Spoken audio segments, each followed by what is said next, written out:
ಆಗ್ತಾ ಇರ್ಬೋದು ಎಷ್ಟು ಕಿರಿಕಿರಿ ಆಗ್ತಾ ಇದೆ. ವಯಸ್ಸು 26ನೇ ತಾರೀಕು ಅನ್ನೋ ಅಷ್ಟರಲ್ಲಿ, ಲಾಸ್ಟ್ ಡೇ ಕುಂಭಮೇಳ ಅನ್ನೋ ಅಷ್ಟರಲ್ಲಿ ಅವರು ಬರೋಣ ಅಂತ ಹೇಳ್ಬಿಟ್ಟು ಇವಾಗ ಹೊರಡ್ತಾ ಇದ್ದೀವಿ ಸ್ಕೂಲ್ ಕಡೆಗೆ. ಮತ್ತೆ ಅವಳನ್ನ ರೆಡಿ ಮಾಡಿಸಿ ತಿರ್ಗಾ ಕರ್ಕೊಂಡು ಬರಬೇಕು ಸ್ಕೂಲ್ಗೆ. ಸೊ ಚುರುಮುರಿ ಕಾಲೇ ಆಗೋ ಅಷ್ಟರಲ್ಲಿ ಟೀ ಸ್ವಲ್ಪ ಅಚ್ಚು ಖಾರದ ಪೌಡರ್ ತೊಗೊಂಡಿದ್ದೀನಿ, ಜೀರಿಗೆ ಅದೆಲ್ಲ ಮಸಾಲೆ ಅಂತ ಕರೀತಾರೆ. ಅವಾಗೆಲ್ಲ ಮಹಾರಾಣಿ ಬಡಂಗು ಮತ್ತೆ ತಿರ್ಗಾ ಹಾಕಕ್ಕೆ ಬರುತ್ತೆ.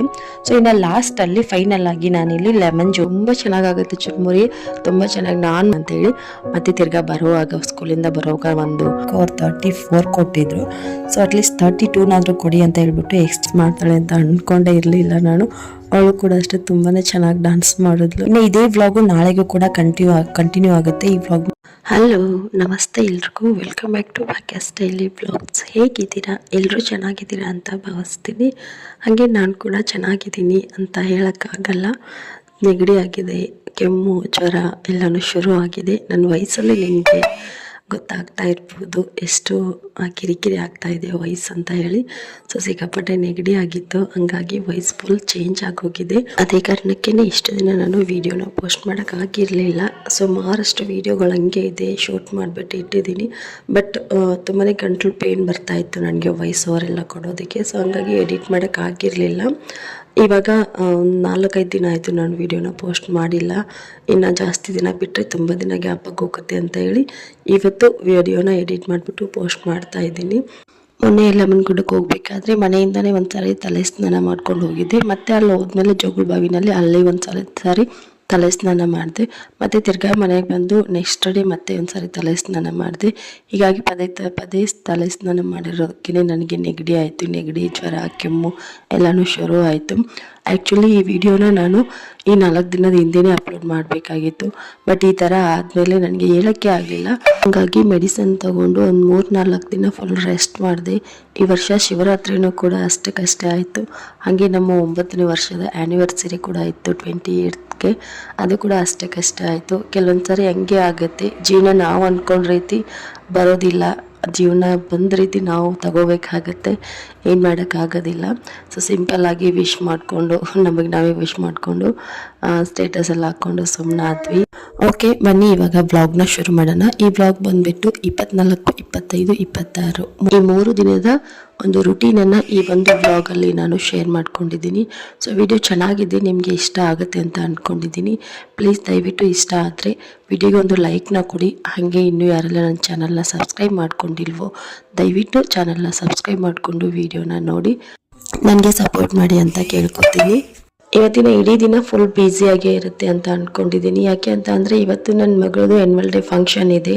ಅವಳಿಗೆ ಆ್ಯನ್ಯುವಲ್ ಡೇ ಫಂಕ್ಷನ್ಗೆ ರೆಡಿ ಮಾಡಬೇಕು. ಹಾಗೆ ಅವಳದು ಇವತ್ತು ಫ್ರೈಡ್ ಡಿಸ್ಟ್ರಿಬ್ಯೂಷನ್ ಕೂಡ ಇವತ್ತೇ ಇಟ್ಕೊಂಡಿದ್ದಾರೆ. ಆ ಫಂಕ್ಷನ್ನು ಕೂಡ ಅಲ್ಲಿ ಕರ್ಕೊಂಡು ಹೋಗಬೇಕು, ಮತ್ತು ತಿರ್ಗಾ ಕರ್ಕೊಂಡು ಬರಬೇಕು. ಕರ್ಕೊಂಡು ಬಂದು ಅವಳನ್ನ ರೆಡಿ ಮಾಡಬೇಕು.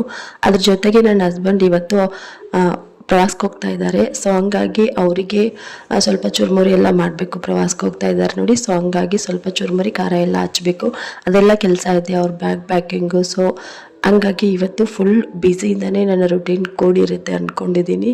ಸೊ ಇವಾಗ ನಾನು ಟಿಫನ್ಗೆ ರೆಡಿ ಮಾಡ್ಕೊತಾ ಇದ್ದೀನಿ. ಇವತ್ತು ಟಿಫನ್ಗೆ ಇಡ್ಲಿ ಮಾಡ್ತಾ ಇದ್ದೀನಿ. ನಿನ್ನೆ ಬ್ಲಾಗ್ನ ಇವತ್ತು ಕಂಟಿನ್ಯೂ ಆಗ್ತಾ ಇದೆ. ನಿನ್ನೆ ಬ್ಲಾಗಲ್ಲಿ ನಾನು ಇಡ್ಲಿ ಬ್ಯಾಟರ್ನ ರೆಡಿ ಮಾಡಿಟ್ಟಿದ್ದೆ ನೋಡಿ. ಸೊ ಅದೇ ಬ್ಯಾಟರ್ ಇವಾಗ ನೆಕ್ಸ್ಟ್ ಡೇಗೆ ನಾನು ಇಡ್ಲಿ ಮಾಡ್ಕೊತಾ ಇದ್ದೀನಿ. ಹಾಗೆ ನನ್ನ ಹಸ್ಬೆಂಡು ಪ್ರವಾಸಕ್ಕೆ ಹೋಗ್ತಾ ಇದ್ದಾರೆ ಅಂತ ಹೇಳಿದ್ನಲ್ವಾ, ಅವರು ಪ್ರವಾಸದ ಜೊತೆಗೇನೆ ಅವರು ಪ್ರಯಾಗ್ರಾಜಕ್ಕೂ ಕೂಡ ಹೋಗ್ತಾ ಇದ್ದಾರೆ. ಇವತ್ತು 23 ತಾರೀಕು. ಇನ್ನು 26ನೇ ತಾರೀಕು ಅನ್ನೋ ಅಷ್ಟರಲ್ಲಿ, ಲಾಸ್ಟ್ ಡೇ ಕುಂಭಮೇಳ ಅನ್ನೋ ಅಷ್ಟರಲ್ಲಿ ಅವರು ಪ್ರಯಾಗ್ರಾಜಕ್ಕೆ ರೀಚ್ ಆಗ್ತಾರೆ. ಸೊ ಹಂಗಾಗಿ ಇವತ್ತು ಮಧ್ಯಾಹ್ನ ಅಥವಾ ಸಾಯಂಕಾಲದ ಹೊತ್ತಿಗೆ ಅವರು ಮನೆಯಿಂದ ಹೊರಡ್ತಾರೆ. ಸೊ ಹಂಗಾಗಿ ಅವ್ರು ಇವಾಗ ಟಿಫನ್ ಮುಗಿಸ್ಕೊಂಡು ತಮಗೆ ಬೇಕಾಗಿರುವಂಥ ಬಟ್ಟೆನ ಪ್ಯಾಕ್ ಮಾಡ್ಕೊತಾ ಇದ್ದಾರೆ. ಅದರಲ್ಲಿ ಕೆಲವೊಂದಿಷ್ಟು ಬಟ್ಟೆನ ಐರನ್ ಮಾಡಬೇಕಾಗಿತ್ತು, ಎಲ್ಲ ತೊಳೆದಿಟ್ಟಿದ್ದೆ ನಾನು. ಸೊ ಪ್ರತಿದಿನ ಬಟ್ಟೆ ಐರನ್ ಮಾಡ್ಕೊಳ್ಳೋ ಕೆಲಸ ಅವ್ರದ್ದೇನೆ, ನಾನು ಮಾಡೋದಿಲ್ಲ. ನನ್ನ ಡೆಲಿವರಿ ಯಾವಾಗ ಆಯಿತು ಆವಾಗಿಂದ ನನ್ನ ಬಟ್ಟೆ ಐರನ್ ಮಾಡೋದನ್ನೇ ಬಿಟ್ಬಿಟ್ಟೆ. ಅವರೇ ಮಾಡ್ಕೊತಾರೆ. ಪ್ರತಿ ಸಂಡೇನೂ ಅವರು 1 ವಾರಕ್ಕಾಗುವಷ್ಟು ಬಟ್ಟೆನ ಐರನ್ ಮಾಡಿ ಇಟ್ಕೊಂಡಿರ್ತಾರೆ. ಸೊ ಇವಾಗ ಪ್ರವಾಸಕ್ಕೆ ತಗೊಂಡು ಹೋಗ್ಬೇಕಾಗಿರುವಂಥ ಎಲ್ಲ ಬಟ್ಟೆನೂ ಕೂಡ ಐರನ್ ಮಾಡಿಕೊಂಡು ಬ್ಯಾಗ್ನ ರೆಡಿ ಮಾಡ್ಕೊತಾ ಇದ್ದಾರೆ. ಸೊ ಬ್ಯಾಗ್ ರೆಡಿ ಮಾಡ್ಕೊಳ್ಳೋ ಅಷ್ಟರಲ್ಲಿ ನಾನು ರೆಡಿ ಆಗ್ತೀನಿ. ಯಾಕೆ ಅಂತ ಅಂದರೆ 6 ಬೇಬಿದು ಬೆಳಗಿನ ಟೈಮು ಅಂದರೆ 11 ಗಂಟೆಗೆಲ್ಲ ಪ್ರೈಸ್ ಡಿಸ್ಟ್ರಿಬ್ಯೂಷನ್ ಫಂಕ್ಷನ್ ಇದೆ ಅವಳ ಸ್ಕೂಲಲ್ಲಿ. ಸೊ ಹಂಗಾಗಿ ಇವಾಗ ನನ್ನ ಹಸ್ಬೆಂಡ್ ಮನೇಲಿದ್ದಾರೆ. ಸಾಯಂಕಾಲ ಆ್ಯನ್ಯುವಲ್ ಡೇ ಫಂಕ್ಷನ್ ಅನ್ನೋ ಅಷ್ಟರಲ್ಲಿ ಅವ್ರು ಪ್ರವಾಸಕ್ಕೆ ಹೋಗಿರ್ತಾರೆ. ನಾನೇ ನಡ್ಕೊಂಡು ಕರ್ಕೊಂಡು ಹೋಗ್ಬೇಕಾಗುತ್ತೇನೋ ಗೊತ್ತಿಲ್ಲ ಅವಳನ್ನು. ಇವಾಗ ಅವ್ರ ಮನೇಲಿ ನನ್ನ ಹಸ್ಬೆಂಡ್ ಇದ್ದಾರೆ ನೋಡಿ, ಸೊ ಕರ್ಕೊಂಡು ಹೋಗ್ತೀನಿ ಅಂತ ಹೇಳಿದ್ದಾರೆ. ಸೊ ಹಂಗಾಗಿ ಇವಾಗ ಅವಳನ್ನ ಸ್ಕೂಲ್ ಕರ್ಕೊಂಡು ಹೋಗಬೇಕು ನಾವು. ಅದಾದಮೇಲೆ ಅಲ್ಲಿಂದ ಬಂದು ನನ್ನ ಹಸ್ಬೆಂಡ್ಗೆ ಪ್ರವಾಸಕ್ಕೆ ಹೋಗೋದಕ್ಕೆ ಚುರುಮುರಿ ಚೂಡ ಮಾಡಬೇಕು. ಮತ್ತು ಸ್ವಲ್ಪ ಒಂದು ಟೈಮ್ಗೆ ಆಗೋಷ್ಟು ಅವರಿಗೆ ಡಬ್ಬಿನೂ ಕೂಡ ಮಾಡಿ ಕಟ್ಟಬೇಕು. ಸ್ವಲ್ಪ ಚಪಾತಿ, ಸ್ವಲ್ಪ ಪಲ್ಯ, ಅನ್ನ, ಮೊಸರನ್ನ ಅದೆಲ್ಲನೂ ಮಾಡಿ ಕಟ್ಟಬೇಕು. ಸೊ ಹಂಗಾಗಿ ಬೇಗ ಹೋಗಿ ಬೇಗ ಬರೋಣ ಅಂತ ಹೇಳ್ಬಿಟ್ಟು ಇವಾಗ ಹೊರಡ್ತಾ ಇದ್ದೀವಿ ಸ್ಕೂಲ್ ಕಡೆಗೆ. ಅಲ್ಲಿ ಹೊರಡೋ ಅಷ್ಟರಲ್ಲಿ ಎಲ್ಲನೂ ರೆಡಿ ಆಗಿತ್ತು. ನಾವು ಸ್ವಲ್ಪ ಲೇಟಾಗಿಯೇ ಹೊರಟ್ವಿ. ಅಲ್ಲಿ ಹೋಗಿ ಸುಮ್ಮನೆ ಕೂತ್ಕೊಳ್ಳೋದು ಬೇಡ, ಮನೇಲೇ ಸಾಕಷ್ಟು ಕೆಲಸ ಇದೆ ಅಂತ ಹೇಳಿಬಿಟ್ಟು ಸ್ವಲ್ಪ ಲೇಟಾಗಿ ಹೊರಟ್ವಿ. ಲೇಟಾಗಿ ಹೊರಟ್ರು ಕೂಡ ನೋಡಿ ಇವಾಗ ರೆಡಿ ಮಾಡ್ತಾ ಇದ್ದಾರೆ. ಇವಾಗ ಇನ್ನು ಇದು ಸಾಯಂಕಾಲ ಫಂಕ್ಷನ್ ಇರೋದಲ್ವಾ, ಆ್ಯನ್ಯುವಲ್ ಡೇ ಫಂಕ್ಷನ್ನು, ಡ್ಯಾನ್ಸು, ಸಾಂಸ್ಕೃತಿಕ ಕಾರ್ಯಕ್ರಮ ಎಲ್ಲ ಸಾಯಂಕಾಲ ಇರೋದು. ಸೊ ಇವಾಗ ಜಸ್ಟ್ ಪ್ರೈಸ್ ಡಿಸ್ಟ್ರಿಬ್ಯೂಷನ್ ಇರೋದು. ನನ್ನ ಮಗಳು ಒಂದು 2 ಪ್ರೈಸ್ನ ತಗೊಂಡಿದ್ಲು. ನಾನು ಅವಳಿಗೆ ಬೆಳಿಗ್ಗೆನೇ ಹೇಳಿದ್ದೆ, ನಿನ್ನ ಸ್ಕೂಲ್ಗೆ ಹೋಗಿ ಕಳಿಸಿ ಬರ್ತಾರೆ ಅಪ್ಪಾಜಿ, ಆಮೇಲೆ ನಿನ್ನ ಫಂಕ್ಷನ್ ಎಲ್ಲ ಮುಗಿದ್ಮೇಲೆ, ಪ್ರೈಸ್ ಡಿಸ್ಟ್ರಿಬ್ಯೂಷನ್ ಫಂಕ್ಷನ್ ಎಲ್ಲ ಮುಗಿದ್ಮೇಲೆ ಮ್ಯಾಮ್ ಹತ್ರ ಕಾಲ್ ಮಾಡಿಸು, ನಾನು ಬಂದು ಮತ್ತೆ ನಿನ್ನ ಪಿಕ್ ಮಾಡ್ತೀನಿ ಅಂತ ಕೇಳಿದ್ದೆ ಅವಳಿಗೆ. ಬಟ್ ಅವಳು ಬೇಡ ಅಂತ ಹೇಳಿದ್ಲು. ಮುಖನ ಸಪ್ಪೆ ಮಾಡ್ಕೊಂಡು ಕೂತ್ಕೊಂಡ್ಲು. ಮಕ್ಳಿಗೆ ಅದೇನೋ ಗೊತ್ತಿಲ್ಲ, ಚಿಕ್ಕ ಪುಟ್ಟ ಸಾಧನೆನಲ್ಲೂ ಕೂಡ ಅವರಿಗೆ ಏನು ಬೆಟ್ಟದಷ್ಟು ಖುಷಿನ ಅವ್ರು ಕಾಣ್ತಾ ಇರ್ತಾರೆ. ನನ್ನ ಹಸ್ಬೆಂಡು ಕೂಡ ಇರಲಿ ಪರವಾಗಿಲ್ಲ, ನೀನು ಕೂತ್ಕೊಂಡು ಅವ್ಳ ಫಂಕ್ಷನ್ ಎಲ್ಲ ಮುಗಿದ್ಮೇಲೆ ಬಾ, ನನಗೆ ಮತ್ತೆ ಕಾಲ್ ಮಾಡು, ಬಂದು ನಾನು ನಿಮ್ಮನ್ನ ಪಿಕ್ ಮಾಡ್ತೀನಿ ಅಂತ ಹೇಳಿದ್ರು. ಸೊ ಹಂಗಾಗಿ ಸ್ವಲ್ಪ ಹೊತ್ತು ಕೂತ್ಕೊಂಡ್ವಿ. ನಾವು ಕೂತ್ಕೊಂಡು ಒಂದು 10-15 ನಿಮಿಷಕ್ಕೆಲ್ಲ ಮತ್ತೆ ಅವರು ಫಂಕ್ಷನ್ನ ಶುರು ಮಾಡಿದ್ರು. ನಮ್ಮ ಅತ್ತೆ ಇದ್ರು ಅಂತ ಹೇಳಿ ಗುಂಡನನ್ನು ಕರ್ಕೊಂಡು ಬಂದಿರಲಿಲ್ಲ. ಗುಂಡನನ್ನು ಕೂಡ ಮನೆಯಲ್ಲೇ ಬಿಟ್ಟು ಬಂದಿದ್ದೆ. ಆರು ಮತ್ತು ನಾನು ಮಾತ್ರ ಇದ್ದೀವಿ ಇವಾಗ. ನನ್ನ ಹಸ್ಬೆಂಡ್ ಇವಾಗ ಮನೆಗೆ ಹೋದ್ರು ನಮ್ಮನ್ನು ಬಿಟ್ಟು. ಸೊ ಇನ್ನು ಫಂಕ್ಷನ್ ಎಲ್ಲ ಮುಗಿಸ್ಕೊಂಡು ನಾನು ಅವರಿಗೆ ಕಾಲ್ ಮಾಡಬೇಕು. ಬೆಳಕು ಕೊಟ್ಟು ಮರೆವ ಕತ್ತಲನ್ನು ಸಂಹರಿಸೋಣ, ಅಂಧಕಾರದ ಕೊಳೆಯ ತೊಳೆಯುತ್ತಾ ಮುಂದೆ ಸಾಗೋಣ, ಬಣ್ಣದ ಕನಸು ಮನಸ್ಸಿನ ಮನೆ ಹೊಕ್ಕೋಣ, ತಮ್ಮದ ಮಾರ್ಗ ಅಳಿಸಿ. ನಮಗೆ ಸ್ಕೂಲ್ ಅವರು 11 ಗಂಟೆಗೆ ಟೈಮ್ ಕೊಟ್ಟಿದ್ರು. ನಾವು ಸ್ವಲ್ಪ ಹೆಚ್ಚು ಕಡಿಮೆ ಆಗುತ್ತೆ ಅಂತ ಹೇಳ್ಬಿಟ್ಟು 11:15 ನಾವು ಬಂದ್ವಿ. ಆದರೆ ಇಲ್ಲಿ ನಾವು ಬಂದ ಮೇಲೆ 1:15ಗೆ ಫಂಕ್ಷನ್ ಶುರು ಮಾಡಿದ್ರು ಅವರು. ತುಂಬ ಲೇಟ್ ಆಗೋಯ್ತು. ಪ್ರೈಸ್ ಡಿಸ್ಟ್ರಿಬ್ಯೂಷನ್ ಅದೆಲ್ಲನೂ ಆಗೋ ಅಷ್ಟರಲ್ಲಿ 2 ಗಂಟೆ 2:15 ಆಗೋಯ್ತು ಟೈಮು. ಸೊ ಹಂಗಾಗಿ ನಾನು ಮನೆಗೆ ಹೋಗಿ ಮತ್ತೆ ನನ್ನ ಹಸ್ಬೆಂಡ್ಗೆ ಡಬ್ಬಿನ ರೆಡಿ ಮಾಡಬೇಕು. ಪ್ರವಾಸಕ್ಕೆ ಹೋಗ್ತಾ ಇದ್ದಾರೆ, ಸ್ವಲ್ಪ ಚುರುಮುರಿ ಎಲ್ಲ ಮಾಡಬೇಕು. ಅದಾದಮೇಲೆ ಮತ್ತೆ ಸಾಯಂಕಾಲ ಆರುನ ಡಾನ್ಸ್ಗೆ ರೆಡಿ ಮಾಡಿಬಿಟ್ಟು ಕರ್ಕೊಂಡು ಬರಬೇಕು.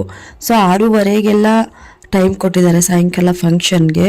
ಸೊ ಹಂಗಾಗಿ ನನಗೆ ಟೆನ್ಷನ್ ಶುರು ಆಯಿತು, ಇವ್ರು ಇನ್ನೂ ಯಾವಾಗ ಮುಗಿಸ್ತಾರಪ್ಪ ಅಂತ ಹೇಳಿ. ಇವತ್ತು ಒಂದು ರೀತಿ ಟೆನ್ಷನಿಂದನೇ ಶುರು ಆಗಿದೆ. ಇಷ್ಟೊಂದು ಒತ್ತಡ, ಇಷ್ಟೊಂದು ಕೆಲಸ ಯಾವತ್ತೂ ಆಗಿರಲಿಲ್ಲ. ಎಲ್ಲನೂ ಒಂದೇ ದಿನಕ್ಕೆ ಬಂದುಬಿಟ್ಟಿದೆ ಎಲ್ಲ ಫಂಕ್ಷನ್ಸು. ಸೊ ಹಂಗಾಗಿ ಸ್ವಲ್ಪ ಗಡಿಬಿಡಿ ಆಗ್ತಾ ಇದೆ. ಅಲ್ಲಿ ಯಾರಿಗೆ ಪ್ರೈಸ್ ಕೊಟ್ಟಾದಮೇಲೆ ನಾನು ಅಲ್ಲಿ ನಿಂತ್ಕೊಳ್ಳೋಕ್ಕೆ ಹೋಗಲಿಲ್ಲ. ಎಲ್ಲ ಸ್ಟೇಜ್ ಮೇಲೆ ಕರಿತಾ ಇದ್ದಾಗೇ ನಾನು ನನ್ನ ಹಸ್ಬೆಂಡ್ ಕಾಲ್ ಮಾಡಿದೆ. ಸೊ ಅವಳಿಗೆ ಪ್ರೈಸ್ ಎಲ್ಲ ಕೊಟ್ಟು ಮುಗಿಸೋಷ್ಟರಲ್ಲಿ ನನ್ನ ಹಸ್ಬೆಂಡ್ ಕೂಡ ಬಂದರು. ಅವಳನ್ನ ಕರ್ಕೊಂಡು ಮತ್ತೆ ಮನೆಗೆ ಬಂದೆ. ನಾನು ಮನೆಗೆ ಬಂದಮೇಲೆ ಸಿಕ್ಕಾಪಟ್ಟೆ ಕೆಲಸ ಇತ್ತಲ್ವ. ಸೊ ಹಾಗಾಗಿ ಸ್ವಲ್ಪ ಗಡಿಬಿಡಿ ಆಯಿತು. ನನಗೂ ಇನ್ನೂ ಸ್ವಲ್ಪ ಕೂರಬೇಕು, ಎಲ್ಲ ಮಕ್ಕಳದು ನೋಡಬೇಕು, ಎಲ್ಲ ಮಕ್ಕಳು ಪ್ರೈಸ್ ತೊಗೊಳ್ಳೋದನ್ನು ನೋಡಬೇಕು, ಅವಳನ್ನ ಕರ್ಕೊಂಡು ಇನ್ನೂ ಸ್ವಲ್ಪ ಹೊತ್ತು ಕೂರಬೇಕು ಅನ್ನೋ ಆಸೆ ಇತ್ತು. ಬಟ್ ಏನೂ ಮಾಡೋಕ್ಕಾಗಲ್ಲ.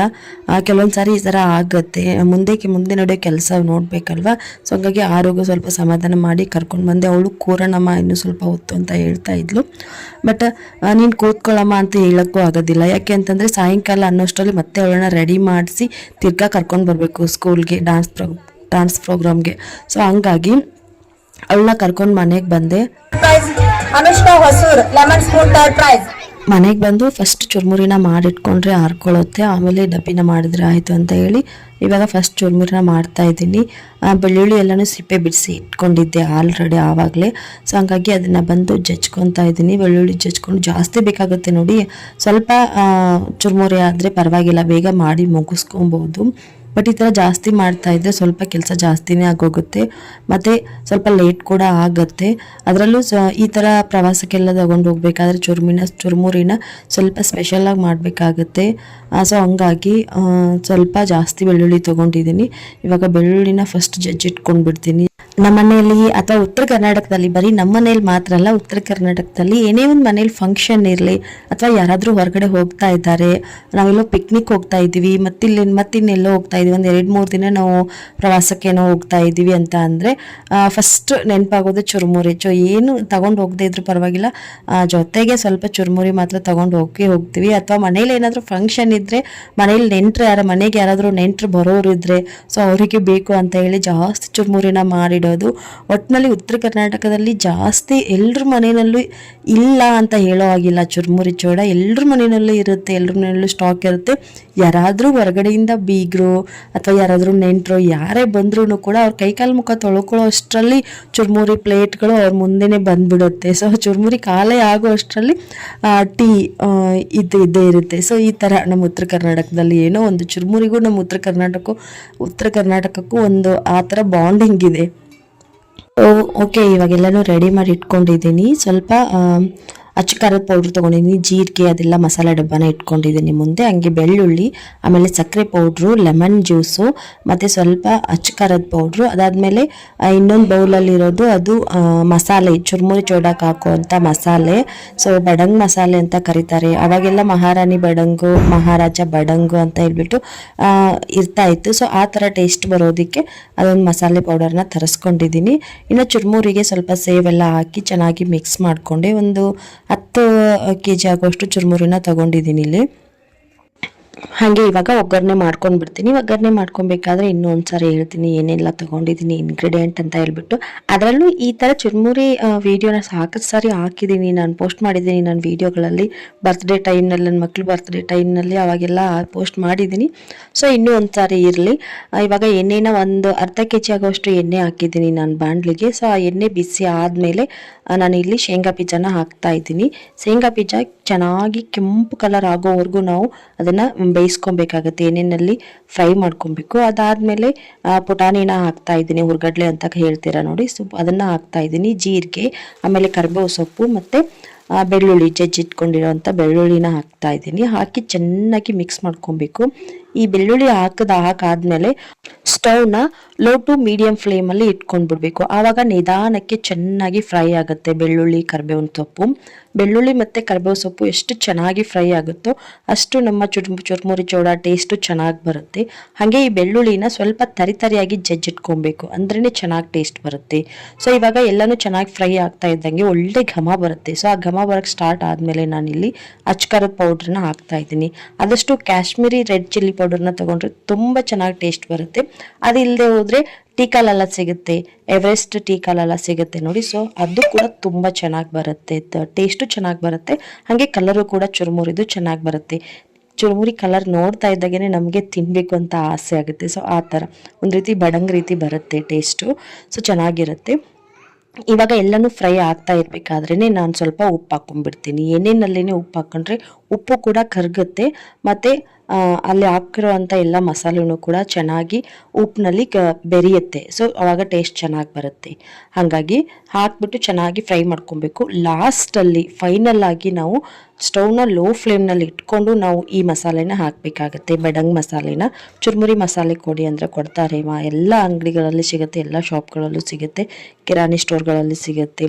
ಸೊ ಅಲ್ಲಿ ತೊಗೊಳ್ಬೋದು ನೀವು.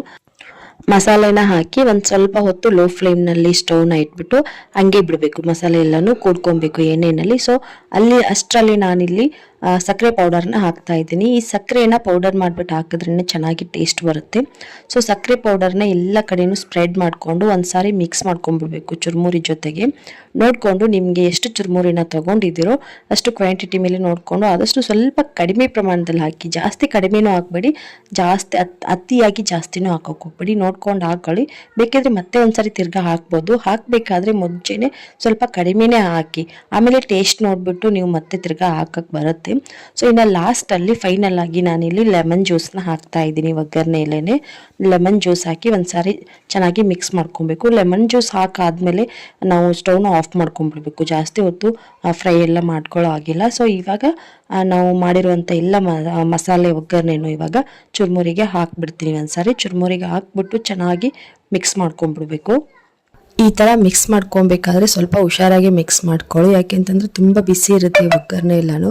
ಸೊ ಹಂಗಾಗಿ ಕೈಯಿಂದ ಎಲ್ಲ ಮಿಕ್ಸ್ ಮಾಡೋ ಸಾಹಸಕ್ಕೆ ಹೋಗಬೇಡಿ. ಜಾಸ್ತಿ ಚುರುಮುರಿ ಇದ್ದಾಗ ಸ್ವಲ್ಪ ಹೊತ್ತು ನಾವು ಸೌಟ್ ಸಹಾಯದಿಂದನೇ ಒಂದು ದೊಡ್ಡ ಚಮಚ ತಗೊಂಡು, ಅಥವಾ ಈ ಬಜ್ಜಿ ಬೊಂಡ ಎಲ್ಲ ತೆಗಿಯೋದಕ್ಕೆ ಜಾರಿ ಸೌಟೆಲ್ಲ ಇರುತ್ತೆ ನೋಡಿ, ಸೊ ಆ ಥರದ್ದೆಲ್ಲ ತೊಗೊಂಡು ನೀವು ಮಿಕ್ಸ್ ಮಾಡ್ಕೊಬೋದು ಚೆನ್ನಾಗಿ.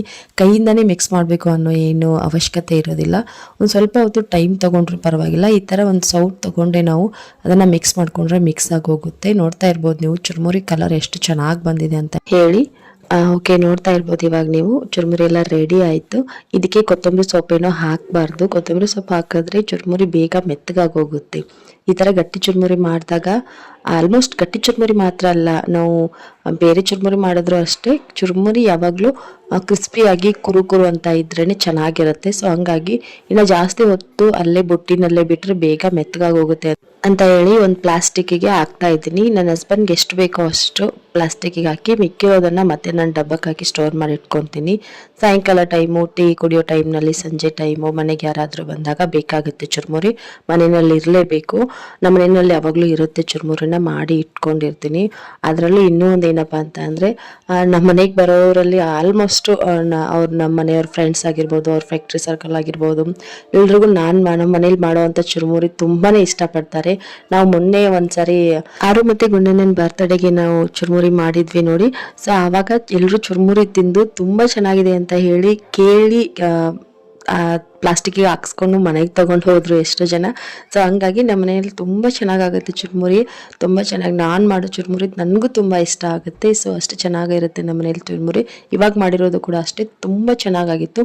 ಅದರಲ್ಲೂ ಲಿಂಬು ಜ್ಯೂಸ್ ಹಾಕಿರೋದ್ರಿಂದ ಇನ್ನೂ ಚೆನ್ನಾಗಿ ಒಂದು ರೀತಿ ಬಡಂಗ್ ಟೇಸ್ಟೇ ಬಂದಿತ್ತು. ತುಂಬ ಚೆನ್ನಾಗಿತ್ತು ಚುರುಮುರಿ. ಈ ಸಾರಿ ಮಾಡಿರೋ ಚುರುಮುರಿ ಪ್ರತಿ ಸಾರಿನೂ ಅಷ್ಟೇ, ಪ್ರತಿ ಸಾರಿ ಮಾಡಿದಾಗಲೂ ಕೂಡ ಮೊದಲು ಮಾಡಿರೋಕ್ಕಿಂತನೂ ಇವಾಗ ಮಾಡಿರೋ ಚುರುಮುರಿ ಬೆಟರ್ ಆಗಿರುತ್ತೆ. ಪ್ರತಿ ಸಾರಿನೂ ಹಂಗೆ ಇರುತ್ತೆ.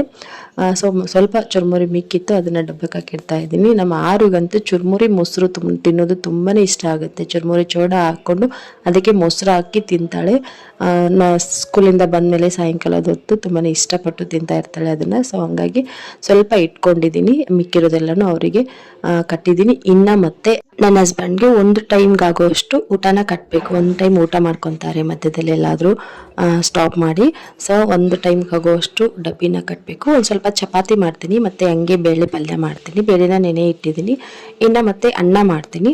ನಮಗೆ ಸ್ವಲ್ಪ ಸಾಂಬಾರು ಮಾಡ್ಕೊತೀನಿ ಮನೇಲಿ ತಿನ್ನೋದಕ್ಕೆ. ಊಟ ಕೂಡ ಮಾಡಿ ಹೋಗಬೇಕಾದ್ರೆ ಬಹುಶಃ ಅವರು ಯಾವುದಕ್ಕೆ ಇರಲಿ ಅಂತ ಹೇಳ್ಬಿಟ್ಟು ಜಾಸ್ತಿನೇ ಅಡುಗೆ ಮಾಡ್ಕೊಂಡು ಬಿಡ್ತೀನಿ. ಇವಾಗ ಬೇಳೆ ಕುದಿ ಹಾಕ್ತೀನಿ, ಸ್ವಲ್ಪ ಸಾಂಬಾರು ಮಾಡ್ಕೊಳ್ಳೋದಕ್ಕೆ. ಬೇಳೆ ಕುದಿ ಹಾಕ್ಬಿಟ್ಟು ಬೇಳೆ ಬೆಂದಾದ್ಮೇಲೆ ಅನ್ನ ಮಾಡ್ಕೊತೀನಿ.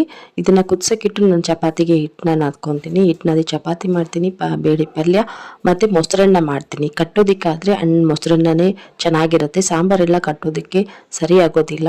ಸೊ ಹಂಗಾಗಿ ಸ್ವಲ್ಪ ಮೊಸರನ್ನ ಕಲಿಸ್ಬಿಡ್ತೀನಿ. ಕಲಸಿ ಚಪಾತಿ, ಪಲ್ಯ, ಬೇಳೆ ಪಲ್ಯ, ಮೊಸರನ್ನ ಆದರೆ ಅವರಿಗೆ ಬುತ್ತಿಗೆ ರೆಡಿ ಆಗುತ್ತೆ, ಬುತ್ತಿಗೆ ಸರಿ ಹೋಗುತ್ತೆ. ಇನ್ನು ಮನೇಲಿ ಸ್ವಲ್ಪ ಊಟ ಮಾಡ್ಕೊಂಡು ಹೋದರೂ ಹೋಗ್ಬೋದು. ಸೊ ನೋಡೋಣ ಏನಾಗುತ್ತೆ ಅಂತ ಹೇಳಿ. ಹಾಗೆ ಈ ವ್ಲಾಗಲ್ಲಿ ಚುರುಮುರಿ ರೆಸಿಪಿ ಒಂದನ್ನು ಬಿಟ್ಟು ಬೇರೆ ಯಾವ ರೆಸಿಪಿನೂ ನಾನು ಶೇರ್ ಮಾಡ್ಕೊಳಕ್ಕಾಗಲಿಲ್ಲ. ಬಿಕಾಸ್ ತುಂಬ ಟೈಮ್ ಆಗಿತ್ತು, ಕೆಲಸನೂ ಕೂಡ ಜಾಸ್ತಿ ಇತ್ತು ಅಂತ ಹೇಳಿ ಯಾವ ರೆಸಿಪಿನೂ ನಾನು ಶೇರ್ ಮಾಡಿಲ್ಲ.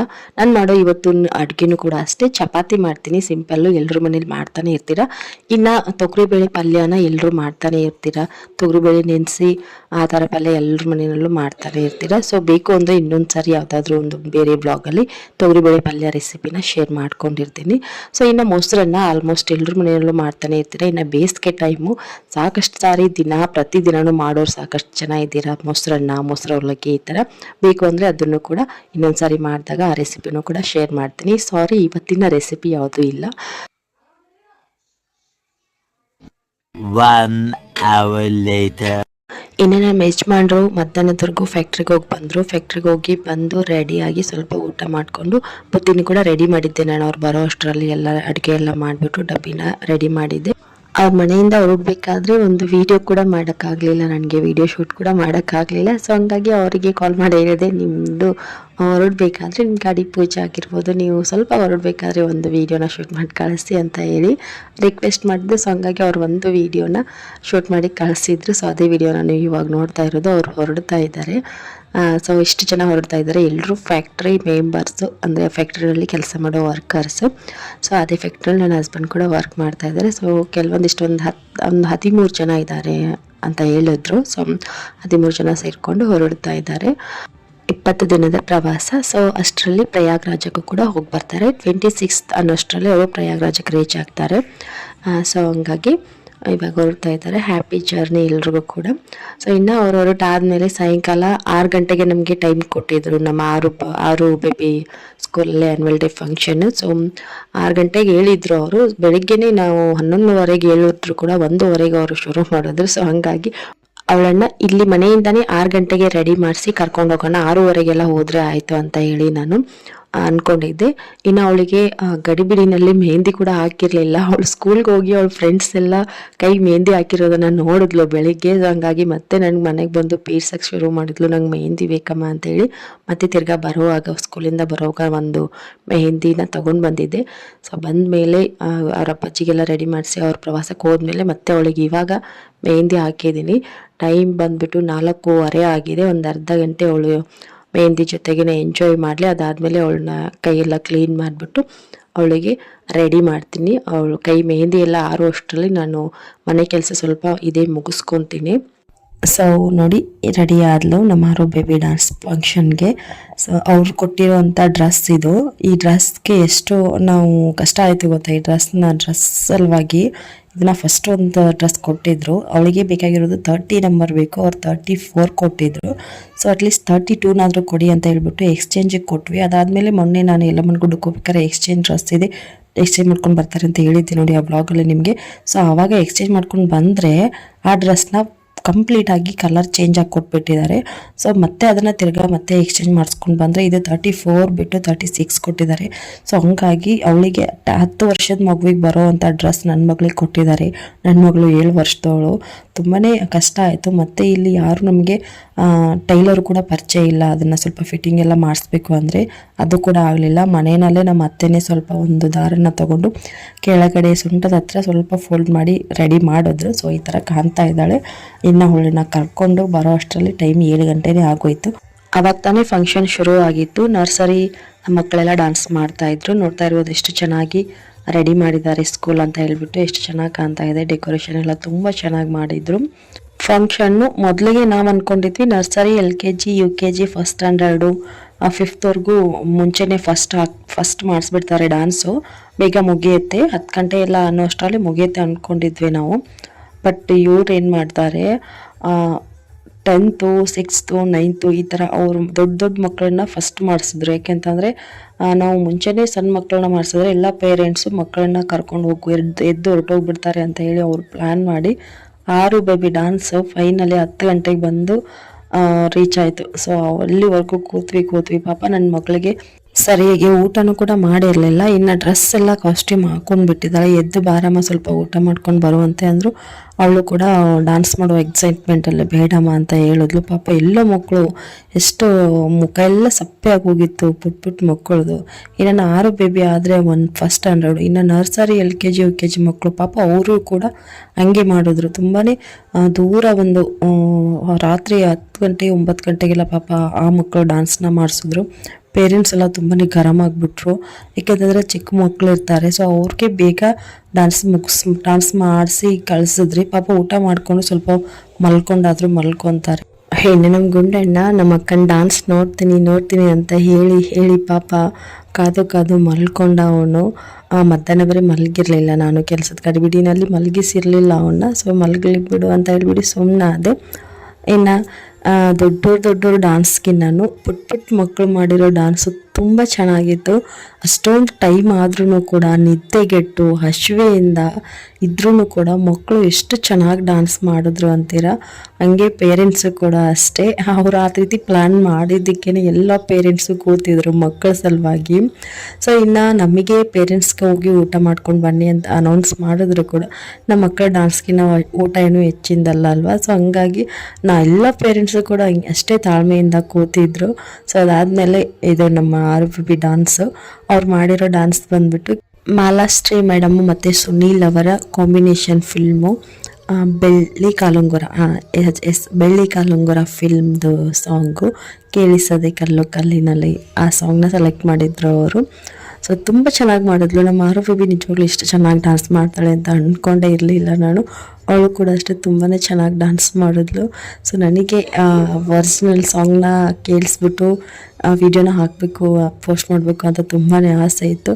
ಬಟ್ ಕಾಪಿ ರೈಟೆಲ್ಲ ಬರುತ್ತೆ. ಸೊ ಹಂಗಾಗಿ ಏನೂ ಮಾಡೋಕ್ಕಾಗೋದಿಲ್ಲ. ಬಟ್ ಡ್ಯಾನ್ಸ್ ಮಾತ್ರ ತುಂಬಾ ಚೆನ್ನಾಗಿ ಮಾಡಿದ್ರು. ಎಲ್ಲ ಮಕ್ಕಳು ಅಷ್ಟೇ, ಪುಟಾಣಿ ಮಕ್ಕಳು ತುಂಬ ಚೆನ್ನಾಗಿ ಡ್ಯಾನ್ಸ್ ಮಾಡಿದ್ರು.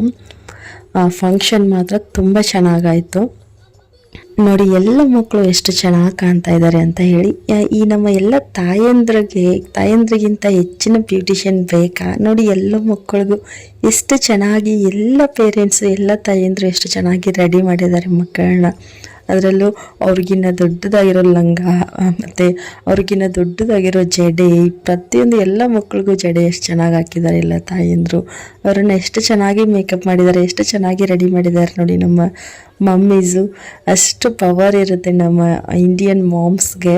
ಸೊ ಪ್ರತಿಯೊಂದು ಅಷ್ಟೇ, ನಾವು ಏನೇ ಒಂದು ಫಂಕ್ಷನ್ ಇದ್ರೂ ಕೂಡ ಅಲ್ಲಿ ಪಾರ್ಲರ್ಗೆ ಹೋಗಬೇಕು, ಇಲ್ಲಿ ಪಾರ್ಲರ್ಗೆ ಹೋಗಬೇಕು, ಹಂಗೆ ಕಾಸ್ಟ್ಯೂಮು ಆ ಥರ ರೆಡಿ ಆಗಬೇಕು, ನಮಗೆ ಮೇಕಪ್ ಎಲ್ಲ ಮಾಡಬೇಕು ಅಂತ ಹೇಳಿ ನಾವು ಎಷ್ಟು ದುಡ್ಡು ಖರ್ಚು ಮಾಡ್ತಾ ಇರ್ತೀವಿ. ಆದರೆ ನಮ್ಮ ಇಂಡಿಯನ್ ಮಾಮ್ಸು ಅವ್ರ ಮಕ್ಕಳಿಗೆ ಮೇಕವರ್ ಮಾಡೋ ರೀತಿ ಯಾರು ಕೂಡ ಮಾಡೋದಿಲ್ಲ. ಅದೇನೋ ಗೊತ್ತಿಲ್ಲ, ಅಷ್ಟು ಒಂದು ಪ್ರೀತಿಯಿಂದ ಮಾಡಿರೋದಕ್ಕೂ ಗೊತ್ತಿಲ್ಲ ಹೆಂಗೋ ಏನೋ. ಆದರೆ ಅವ್ರ ಮಕ್ಕಳಿಗೆ ಮೇಕಪ್ ಮಾಡೋದಾಗಿರ್ಬೋದು, ಅವ್ರ ಮಕ್ಕಳನ್ನ ರೆಡಿ ಮಾಡೋದ್ರಲ್ಲಿ ನಮ್ಮ ಎಲ್ಲ ಇಂಡಿಯನ್ ಮಾಮ್ಸು ಕೂಡ ಬ್ಯೂಟಿಷಿಯನ್ ಆಗೋಗ್ತೀವಿ ನಾವು. ಸೊ ನೋಡ್ತಾ ಇದ್ರಲ್ವ ಎಷ್ಟು ಚೆನ್ನಾಗಿ ಕಾಣ್ತಾ ಇದ್ದಾರೆ ಎಲ್ಲ ಮಕ್ಕಳು ಅಂತ ಹೇಳ್ಬಿಟ್ಟು. ಒಬ್ಬೊಬ್ಬರು ಕೂಡ ಒಂದೊಂದು ಪುಟಾಣಿ ದೇವತೆ ಮಹಾರಾಣಿಯರ ಥರ ಕಾಣ್ತಾ ಇದ್ದಾರೆ ಎಲ್ಲ ಮಕ್ಕಳು. ಹೊರಗಡೆ ಪಾರ್ಲರಲ್ಲಿ ಮಕ್ಕಳನ್ನ ರೆಡಿ ಮಾಡೋಕ್ಕೆ ಬಿಟ್ಟರೆ ಅವರು ನಾವು ಎಷ್ಟು ದುಡ್ಡು ಕೊಡ್ತೀವೋ ಅಷ್ಟರಲ್ಲಿ ಅವ್ರನ್ನ ರೆಡಿ ಮಾಡ್ತಾರೆ. ಅದೇ ನಾವೇ ಮಾಮ್ಸ್ ಆಗಿ ನಾವೇ ನಮ್ಮ ಮಕ್ಕಳನ್ನ ರೆಡಿ ಮಾಡಿದ್ರೆ ನಮ್ಮ ಕೈ ಮೊಬೈಲ್ ಇರುತ್ತೆ, ಏನೆಲ್ಲ ಕ್ರೀಮ್ ಹಾಕಬೇಕು, ಯಾವುದಕ್ಕೆ ಯಾವ ಸಾಂಗಿಗೆ ಅವರು ಮಾಡಿರೋವಂಥ ಯಾವ ಫಂಕ್ಷನ್ಗೆ ಯಾವ್ದಾರು ರೆಡಿ ಆಗಬೇಕು ಅನ್ನೋದು ಎಲ್ಲ ಇವಾಗ ಮೊಬೈಲಲ್ಲಿ ಬಂದೇ ಬರುತ್ತೆ.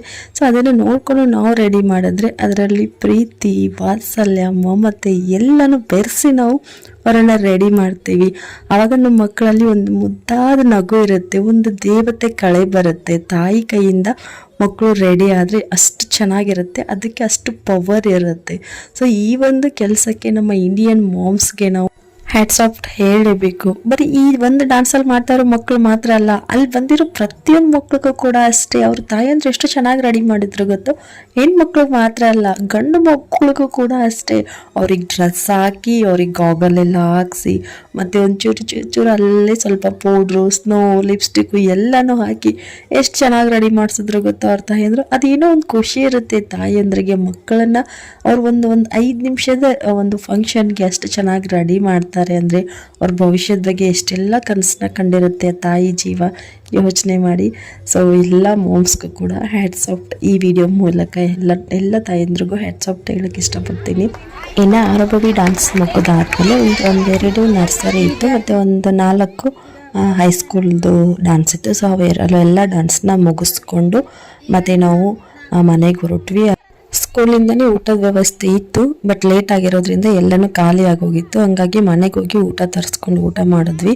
ಇನ್ನು ಇದೇ ವ್ಲಾಗು ನಾಳೆಗೂ ಕೂಡ ಕಂಟಿನ್ಯೂ ಆಗುತ್ತೆ. ಈ ವ್ಲಾಗ್ನ ಇಲ್ಲಿಗೆ ಎಂಡ್ ಮಾಡ್ತೀನಿ. ಸೊ ನಾಳೆಗೆ ಕಂಟಿನ್ಯೂ ಮಾಡ್ತೀನಿ. ಸೊ ನಾಳೆ ಬರೋ ವ್ಲಾಗು ಕೂಡ ಮಿಸ್ ಮಾಡಿದೆ ನೋಡಿ. ಈ ವ್ಲಾಗ್ನ ಇಲ್ಲಿಗೆ ಎಂಡ್ ಮಾಡ್ತೀನಿ. ಬಾಯ್, ಟೇಕ್ ಕೇರ್.